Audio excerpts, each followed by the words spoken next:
Hi, everyone. Welcome to Psychology and Spirituality, a Bridge to a Better Life discussion. During our weekly episodes, we explore this intersection of spirituality and psychology, and as a result, we capture timeless wisdom contained in both fields. I am so happy to be here and back with Rafael Rezende. Thank you, Rafael, for being with us today. How are you doing? Pretty good. Thank you, Marcia, for having me again. Thank you, everyone, for watching. It's a pleasure to be here. Awesome. It's such a pleasure, actually, right? It's a moment that is very special to me. But Rafael, I have a situation, right? So if you could imagine this, let's talk about this fast growing, it's a technology startup, right? And they're about to launch a revolutionary new app. And as you know, right, every time you launch an app, you can be quite profitable. But the CEO, who was known for spotting really hidden gems and talents, she calls in three interns and tells those three interns, folks, I am going on a 3 month sabbatical. And while I'm gone, I would like to ask you, each one of you, to manage a portion of our beta marketing budget. Okay. So do it whatever you want to do it. I'm going to give you the funds. You use it as you see fit. And would love to see how you're going to work on it and grow it. I'll check how you do it when I return. So Rafael, right? It's a tough call. I work with interns, so I know how hesitant they may be, right? But the Yeah. first intern just gets really excited. Ha! I have a budget, and he invests in this bold social media campaigns and creates platforms for collaboration and working with influencers takes quite interesting creative risks, and as a result the brand explodes in popularity. The second intern, this young guy, he knew enough about marketing. He studied, and he's much more cautious, right? He said, "Let's just go steady. I have 3 months. I have a budget, but I'm going to find perhaps low budget ads and low budget email campaigns so I can stretch." And indeed, he grows, right? There is a definite result from his strategy, slower but solid. The third intern, Rafael, he is paralyzed by fear. He keeps thinking, what if I mess this up? I really want to be hired by the company. If I do anything wrong, I am done. I'm not going to touch the money at all. I don't want to lose it. And he gets the funds and puts in a safe account and waits. 3 months later, the CEO comes back and Rafael, guess who gets hired, right? Mm. Who guess who gets out? You're fired. Well, if we think about it, right, this story is a little bit like out of the Silicon Valley, but it actually, surprisingly enough, it has ancient roots because it mirrors closely one of Jesus' most thought-provoking parables, the parable of the talents. And I just wanted to think about, because it's an ancient story with a lot of really contemporary teachings about risk, about responsibility, about trust, and much more.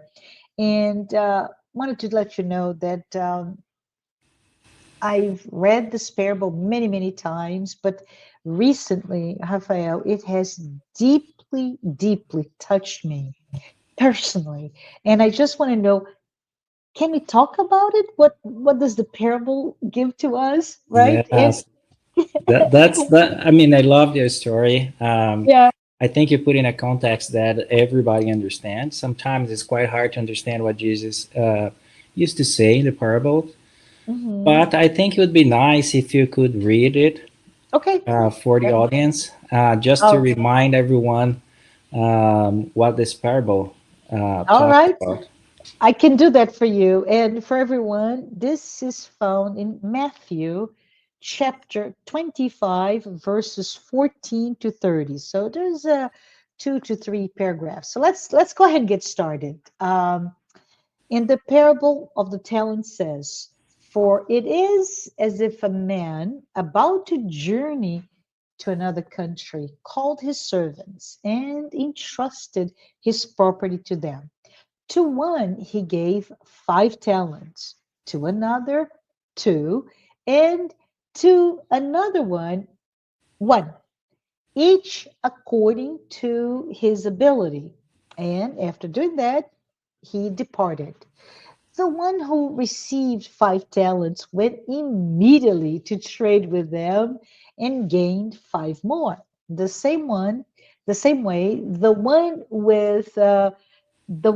that received 2 gained 2 more. But the one who had received only 1 went away, dug a hole, and that's quite symbolic, right? Dug a hole in the ground and hid his master's money. After a long time, the master of those servants returned and settled accounts with them. The one who had received 5 talents came and presented 5 more, saying, "Master, you entrusted me with 5 talents. See, I've gained 5 more." His master said to him, "Well done, good and faithful servant. You have been faithful over a few things. I will put you in charge of many things. Enter into the joy of your master." The one who had received 2 talents also came and said, "Master, you entrusted me with 2 talents. See, I have gained 2 more." His master said, "Well done, and good and faithful servant. You have been faithful over a few things. I will put you in charge of many things. Enter the joy." I love that sentence. Enter into the joy of your master. Finally, the one who had received only 1 talent came and said, "Master, I knew you to be a hard man, reaping where you did not sow and gathering where you did not scatter seed. So I was afraid, and I went and hid your talent in the ground. Here you have what's yours."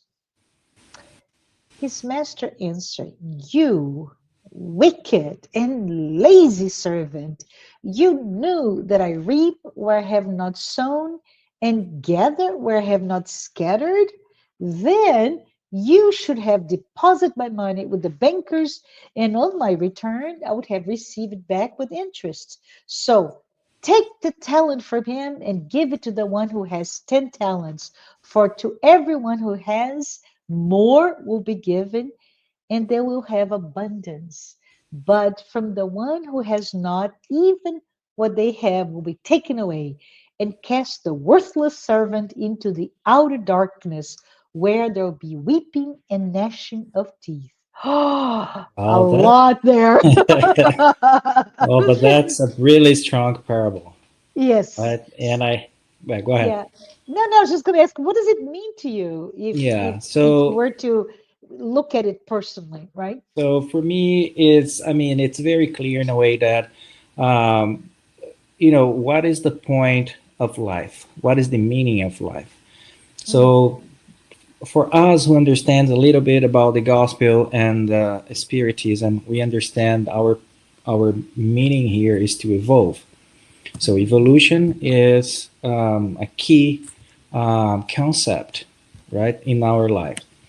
So when you are born, or when you come back, when you're reborn, and you bring all your experiences from past lives, because Mm-hmm. we have to stop thinking that we are this body, and we only have this life. It doesn't make any sense, and I believe all the audience here agrees with that.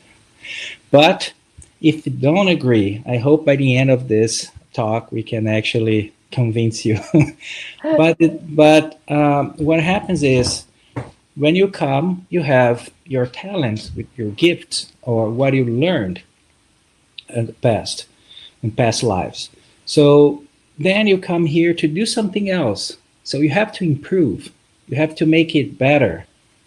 And this requires work, dedication, resilience, um, resignation, and all of this that Jesus taught us.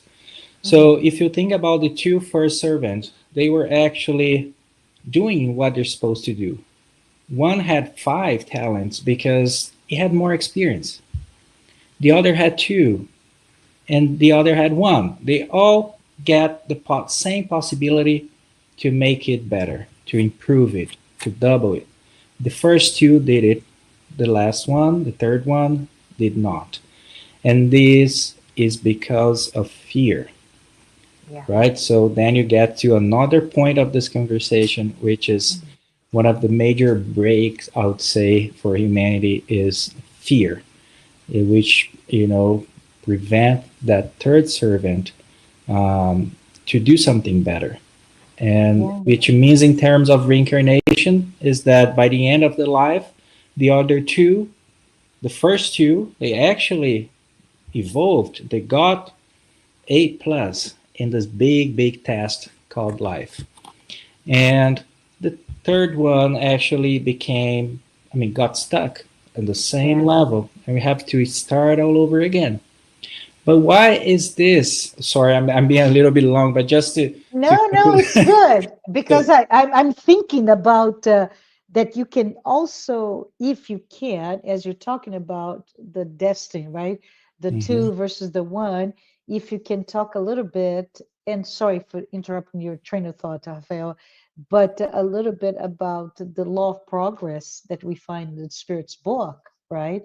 And how it really pushes us to believe that it's a choice to, right? But go ahead and conclude No, your yeah. thought So it's, process. it's Yeah. it's just to conclude is what Hmm. the end of this parable is kind of shocking because you think about the master sending you to darkness, and but if you think about that, it's not actually the master who sent you to darkness, but you did it yourself, starting Yes. with hiding your talent, and Hmm. afterwards you realize that you shouldn't have done that, and then it comes to the real pain, Yeah. which is the pain of the soul, the pain of the Yeah. spirit.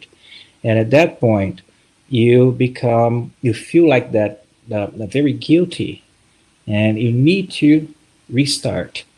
And Yeah. that process makes us very, very uncomfortable.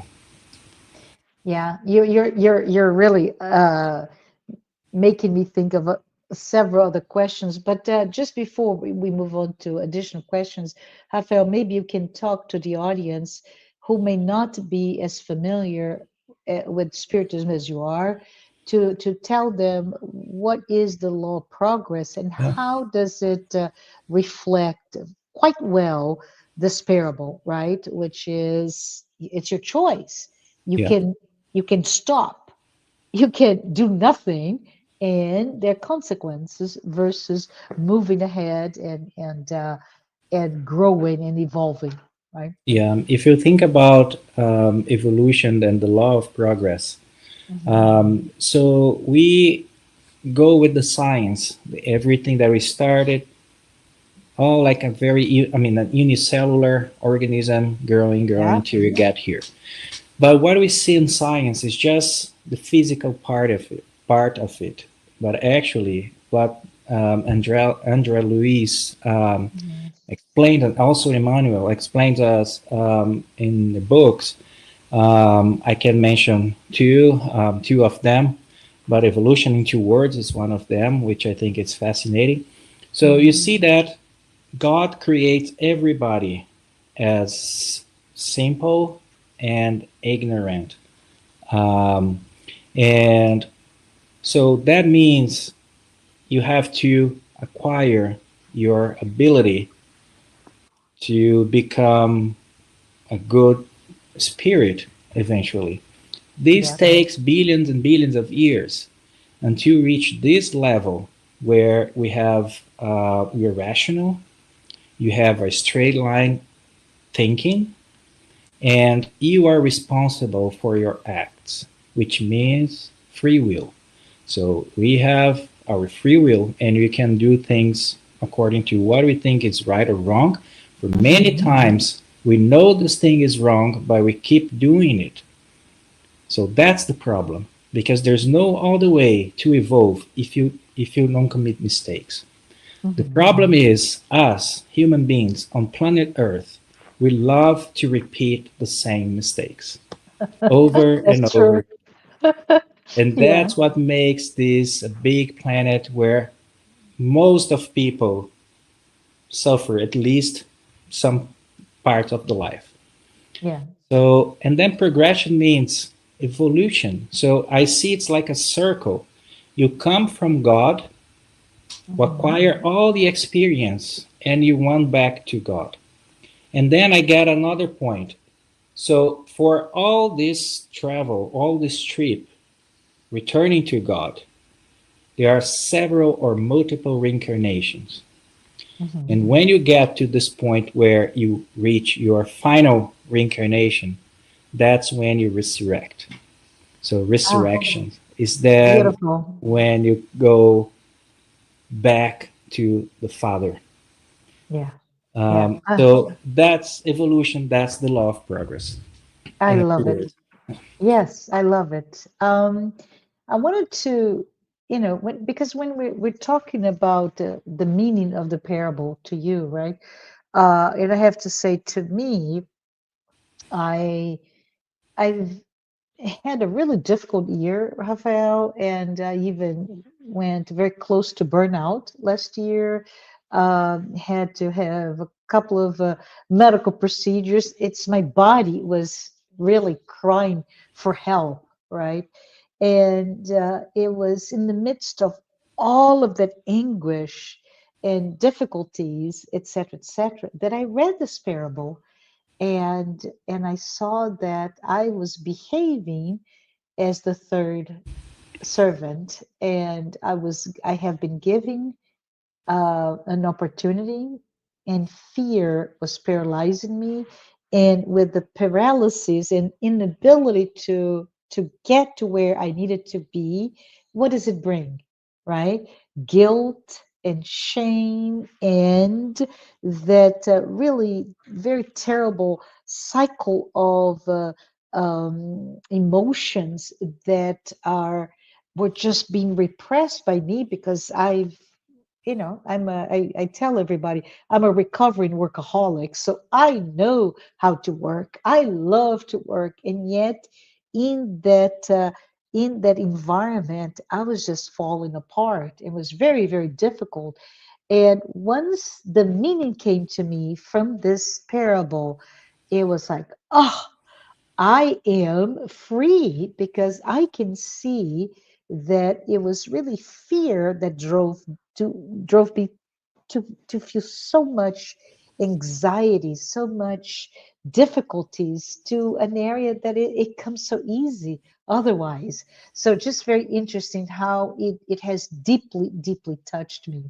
yeah, But yeah, um, we are told by some people that interpret this parable uh, where they say that the talents are an expression of trust. So either the Silicon Valley CEO that spots raw talent and go like, I'm going to give you money, my budget, and see how well you do it. Or in this case, the master that goes away to a distant country and leaves those three servants to do to work with the talents and see how they do. But from that perspective, how can we understand, psychologically speaking, how can we understand talent as not only the ability, because that's how I've always interpreted this parable, but also inner inner strength or even past trauma. Have you thought about it, and can you maybe talk to us about it? Well, yeah, that's really nice because you kind of bring a little bit about Jung and all Mhm. these concepts of self, Yeah, and shadow or conscious and conscious, yeah. ego. So you can also look through that way. Your Mhm. talents are, the good things and the bad things you have. Mhm. So the good things you have to improve it. The bad things you have to turn into something good, right? So that's the purpose of the when you come back to this life. So you have bad things you did before, so you have to repair, but we also you also acquired so many virtues before, Yeah, and yeah, now you can make it even like double it as the talent, yeah. the parable. So it is more like usually when you think about these talents or gifts, we think about something like, oh, I'm a musician, so I have Uh-huh. to play music, or I'm good at math, so I'm going to be an engineering, something like that. Yeah, So, but then it's more than that. It's much more because it talks more about your feelings, how we face. You think about how hard it is for um, all the community of good spirits to bring us to Mhm. life again in that specific Mhm. family, that specific time. So there is a planning, I mean, a project that needs to go on, Yeah, and you come here and you do everything you can. You should do everything you can, to pay it off. And how you pay it off? By double your talents, by yeah, double your virtues, acquire more virtues, and get rid of your vices. And once you return to the spiritual world, then you say, oh, your conscience tells you, okay, I did it better. So what is happening is that your conscience is expanding, and your unconscious, which drives your fear, drives your insecurity, this is all comes from the unconscious. yeah, um, it's gonna become smaller and smaller and smaller, and then you become a fool, a whole, which is the yeah, purpose of Jung uh, yeah. psychology, right? Yeah, this is so interesting when we think about it, right? When we allow ourselves to really take those concepts and really internalize it as well.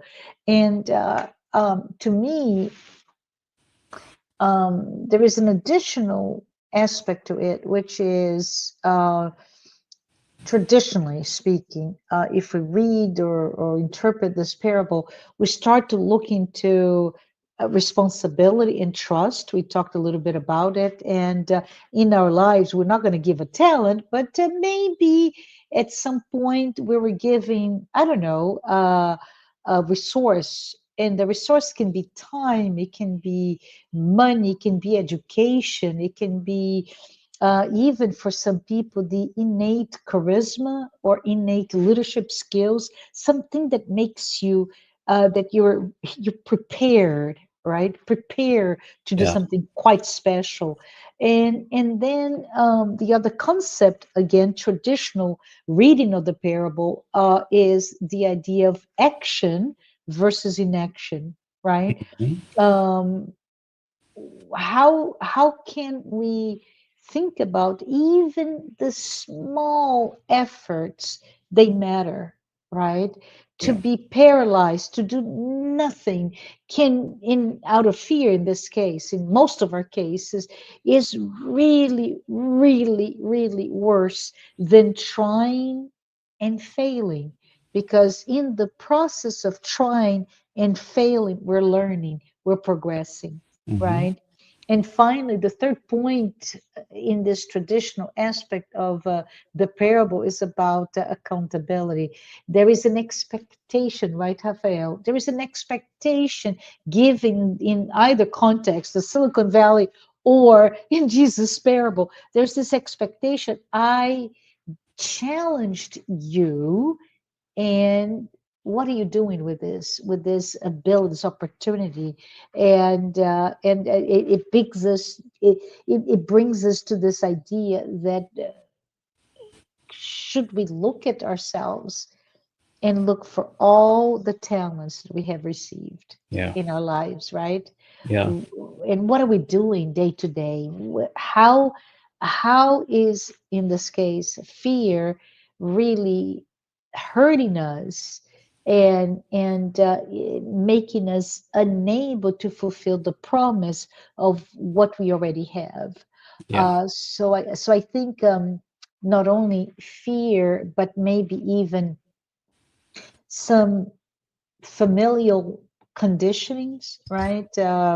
For example, and we both live in the US, right, Rafael? But if we're maybe living in, I don't know, I'm picking a country, right? Somewhere in the Middle East, somewhere where culturally speaking, there are expectations that are different for male versus female, the elder versus the young, et cetera, et cetera. And so those are conditions to the behavior. But we're talking about same conditions to three people as the context, Right. and yet one, and that one, we all should look at it. Am I that one that is so afraid? And I think it's fear, but it's also judgment, because if we extrapolate from the parable, we live in this society that is so distracted, but is distracted in a voyeurism, right? Exhibitionism and voyeurism, feeding each other through social media, for example. And we're becoming really good at snap, right?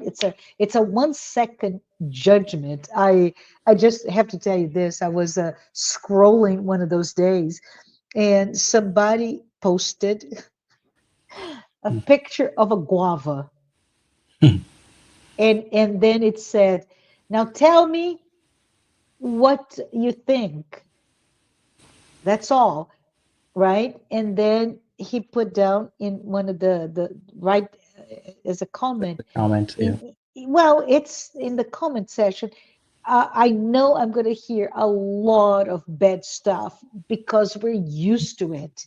This is just a fruit, but true to form, people are just back and forth about the fruit. You're wasting my time, blah, blah, blah, blah, blah, blah. I'm like, why are we so conditioned in this case Yeah. to to judge and to be angry or to have a reaction, to have a strong opinion, and that's the exhibitionism, right? It's I can judge, I can look, and I can put myself out there.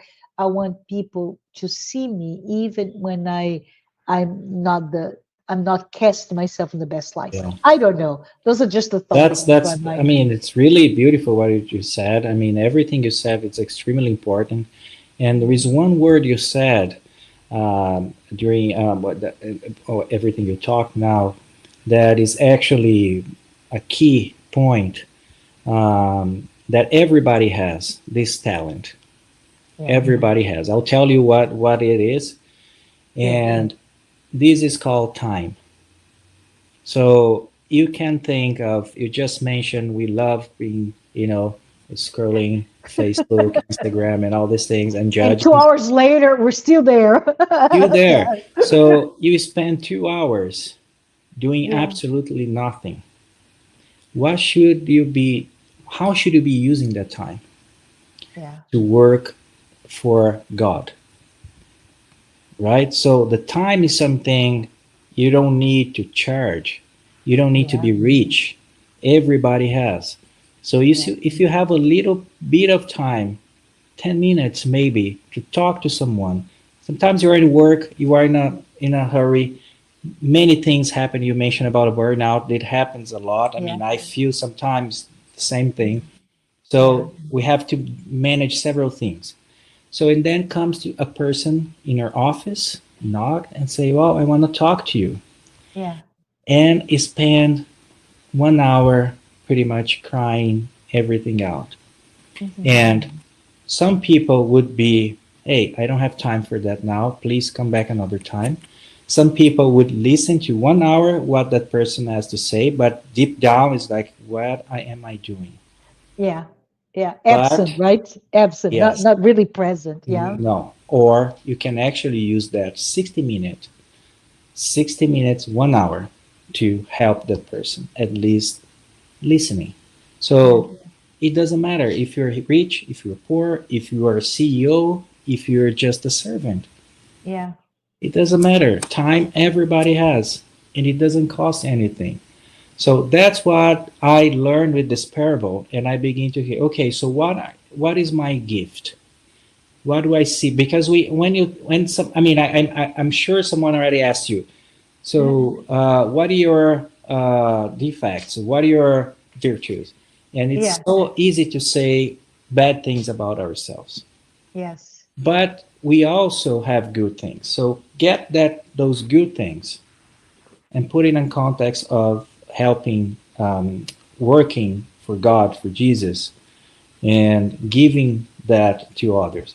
So Yeah. that's what I begin to do, um, thinking about this parable. I Yeah. think it's really deep, and it touched me as it did for you. And I Mhm. understood. So I need to work somehow, Yeah. for God in a way using my talent that I will expand it to other people. Yeah.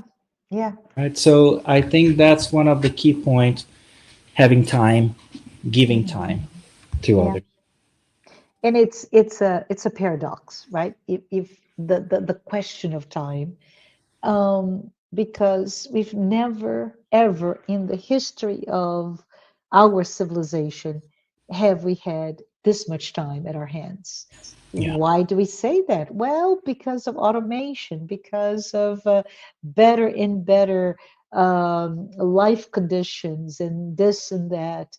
Yet we don't treat this gift of time with the appropriate reverence that it should have, right? We waste time. I don't know, this is coming from my mind here, but perhaps my grandmother had to wash clothes by hand, and it takes much longer than what I need to do, which is poof in the washer, do, do, do, do, do, and however long it may take, just pick it up and put in the dryer, and that's all it takes. It's just this concerted discipline of doing that. Yet, what am I doing with what I've got that my grandmother did not have?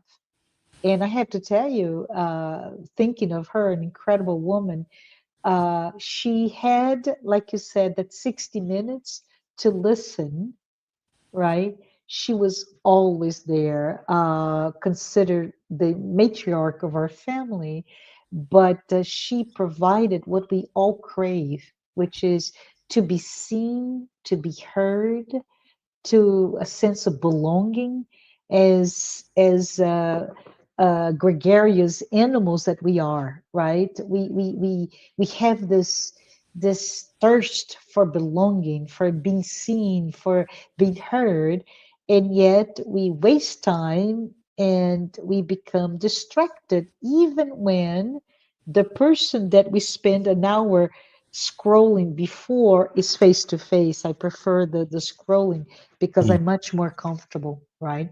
Yeah. Whew, Yeah, it's that's terrible. tough. That's tough. Yeah. Sometimes where you, I mean, you and the partner on the Yeah.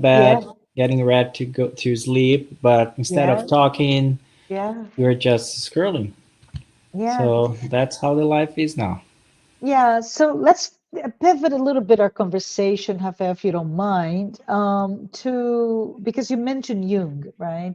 And Jung brings to us the idea of the shadow. And in this case, and I mentioned as I was reading, the fact that the third servant buries it has a lot of significance, symbolically speaking, to the shadow, right? I'm going Yeah. to bury I'm going to repress my Yeah. feelings, my fear, whatever they may be, and I'm putting in the shadow. But how do you think, broadly speaking, how does it play a role in when we see ourselves being hesitant or even reluctant to develop ourselves? Well, so that's it's a really, really important point here. Hmm. Um, so I go back to the book, one of the book of Andrea Luiz again, the Hmm. greater, the greater world. I may be wrong in the translation of the title, Hmm. Hmm. but it's where it explains us about the floors of our mental house. Oh, yes, love it. Yeah. So, in that sense, if you think about the shadow, it would be, at least in my understanding, the first floor of your mental house, where all instinct, everything you learn throughout evolution, throughout your progress that you don't remember, but it's there. So then you move to the second floor, where is the present, where you're using some of what you learned before to make things better.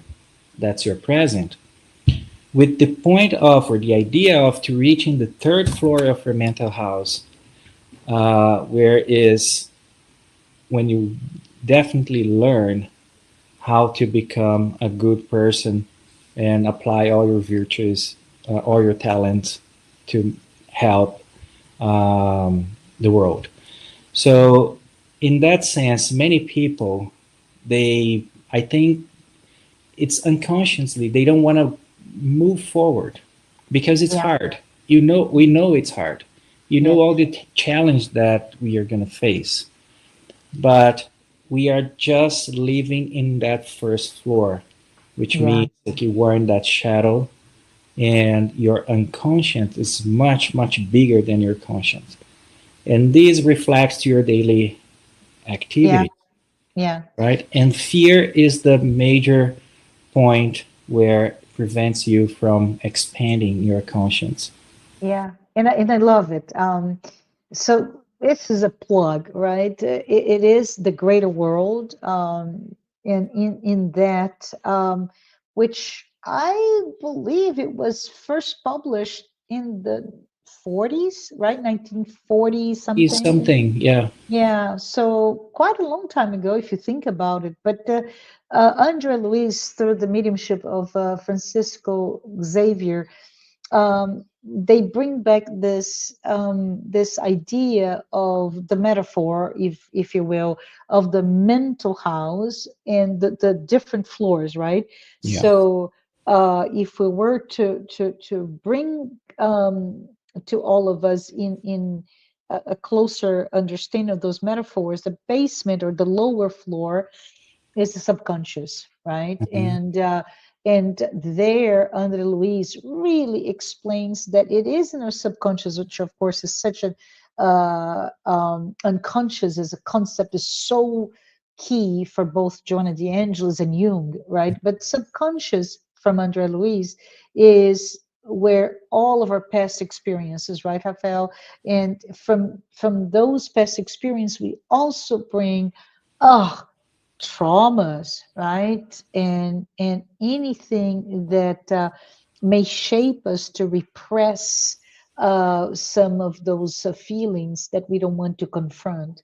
right, The conscious mind would be the main floor, and it's today, it's now, yeah, it's our daily life, it's the choices. You talked about free will, super important, right? Our choices, knowing that we have this amazing thing which is called free will, but also our thoughts, our emotions, all of our interactions. The person I am closer to the person that is treats me like the worst enemy. It doesn't matter. All of our interactions, and the self-awareness is which is key to our humanity is required there.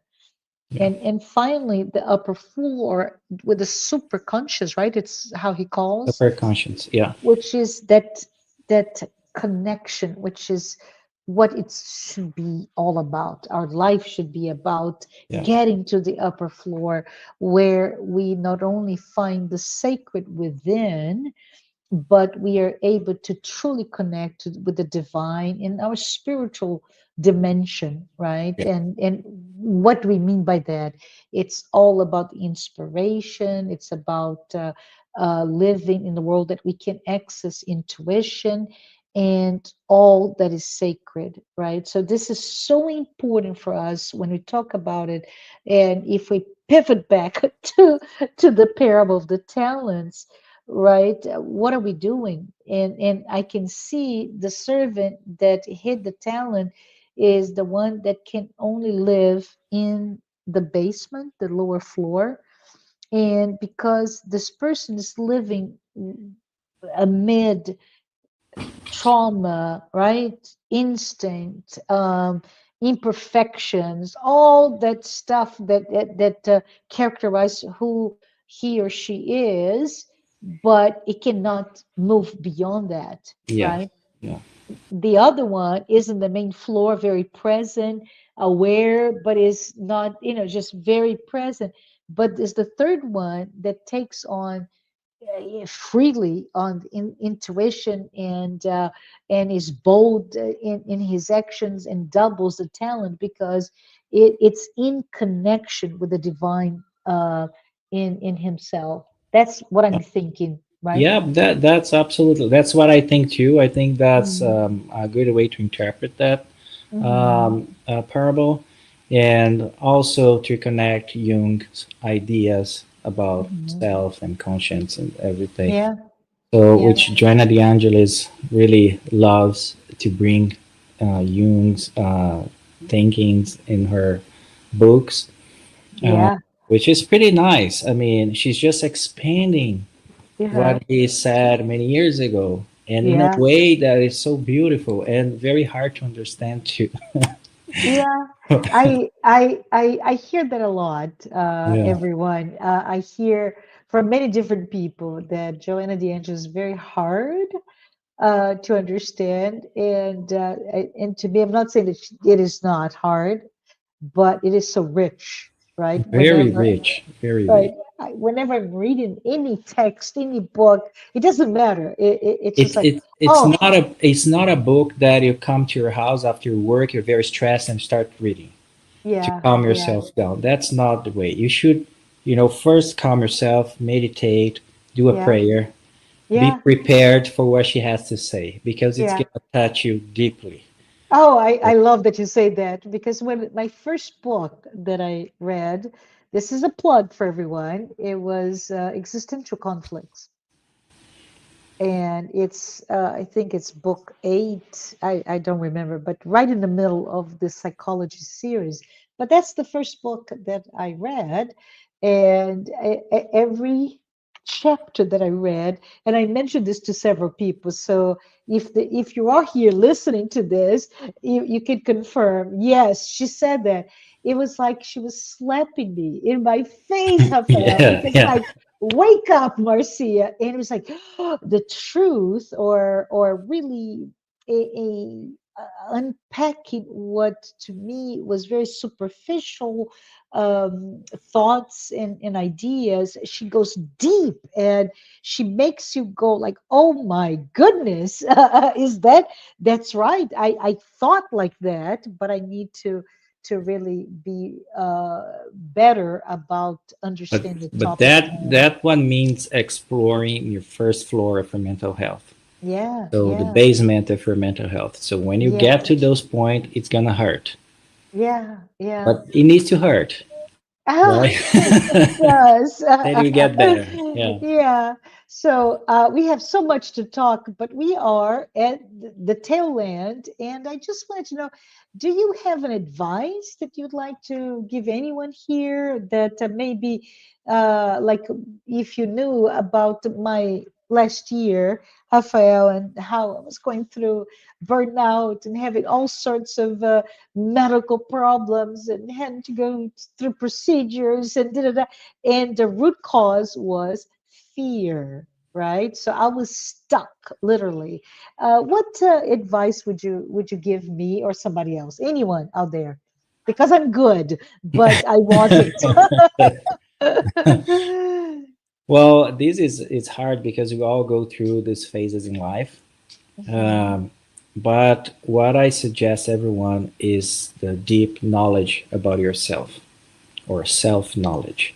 So when Yeah, you understand yourself, you understand everything that hurts you, everything that makes you happy. So the more you become aware of everything is hidden in your on your first floor of your mental health, the more you're going to understand your needs. So what is fear? Right? Fear could be seen as a reaction to something environmental that it's kind of threatening your life.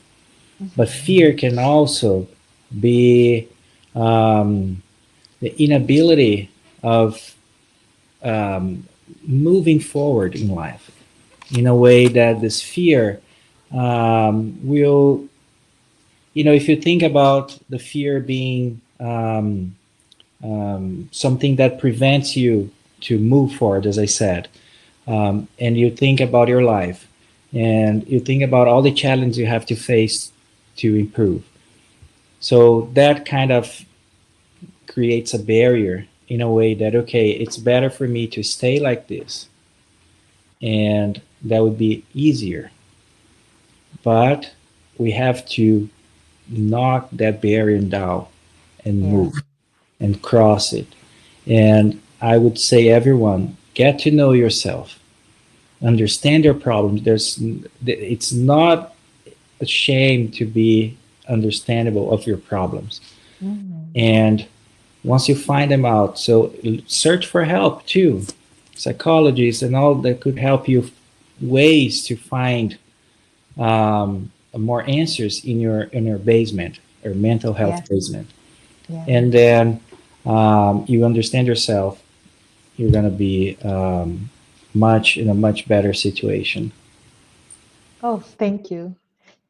Thank you, everyone. Thank you, Rafael, for just a real quick synopsis. We discussed today how the parable of talents has taught us for over 2,000 years about actually deeply buried talents that could be trauma, but also that being aware of when we do that, right? When we have the habit or not to bury what is given to us is let us set ourselves free and be the beginning of the possibility of true transformation. And I know we've come to our time together. It is such a joy to have you, Rafael. And I wanted to say thank you.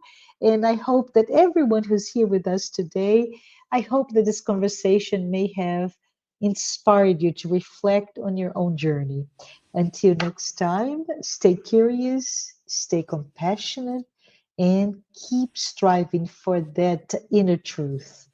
For those that are here for the first time, and I hope you enjoyed, and wanted to let you know that the psychology and spirituality weekly talks are based on Joanna D'Angelo's work, and we do hope that you're able to perhaps expand your own spirituality concepts by juxtaposing them in this psychology and framework and lens. And wanted to thank our sponsors. Rafael, thank you, and thank you, Mansão do Caminho, the United States Spiritist Federation, the International Spiritist Council, and AMI Brazil, which is the Brazilian arm of the Medical Spiritist Association. We'll be back next week, so stay tuned. Until then, goodbye. Thank you so much. Thank you.